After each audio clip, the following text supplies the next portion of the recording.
Si je veux parler du territoire de la communauté de communes, la première chose que j'ai envie de dire, c'est un territoire qui va bien parce que la population s'accroît. On a de nouveaux habitants.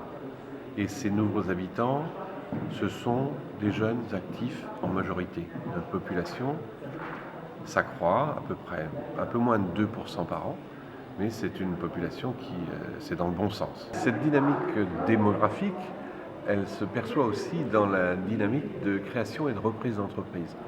On est sur un solde aux alentours de 50 reprises ou nouvelles entreprises par an, et c'est quand même très bien, puisque l'essentiel de notre tissu d'entreprise, ce sont des très très petites entreprises. Tout le monde connaît les très grosses, par exemple la Soprate à la Vraie-Croix, par exemple Procanard à Lauzac, ou bien encore Spidiana à Béric. Mais à côté de ça, il y a des dizaines et des dizaines de toutes petites entreprises qui fonctionnent bien, qui affrontent avec succès la crise. Mais votre territoire a été touché de plein fouet par la crise de l'agroalimentaire, je pense notamment au drame de Doux. Alors, chez nous, ça commence un peu avant même, puisque il y a 2 ans maintenant, 3, Nutréa Guillaumard, Nutréa parce que c'est la nouvelle marque, a cessé la fabrication d'aliments du bétail à Questembert. Et ça conduit à la suppression d'une trentaine d'emplois. C'est un coup dur pour un territoire comme le nôtre. Aujourd'hui, une bonne part des gens qui ont été licenciés ont été reclassés. D'ailleurs, la communauté de communes a contribué à ce reclassement en recrutant un technicien pour la piscine.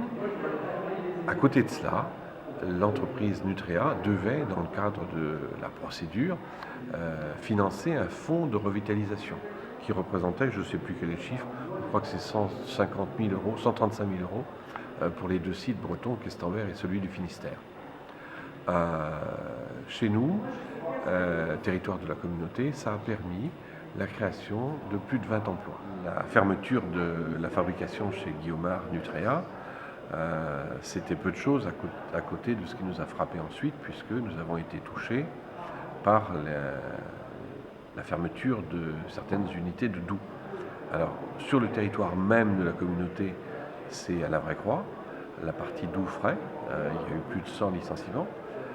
Ça n'est pas dans notre territoire, mais ça nous touche aussi Pleuc-Cadoc, et ça n'est pas dans notre territoire Séran, ça nous a touché aussi fortement. Aujourd'hui, nous travaillons à retrouver des solutions pour les habitants de notre territoire qui se sont trouvés privés d'emploi. Alors on s'appuie sur Catalyst, on s'appuie sur Pôle emploi, et puis le préfet nous a invités, nous les collectivités, à contribuer à reclasser en particulier les personnes d'un certain âge à qui il manque peu de trimestres. Et chacun d'entre nous, dans sa commune ou à la communauté de communes, va jouer son rôle pour faciliter la réinsertion de ces personnes qui ont été mises en difficulté.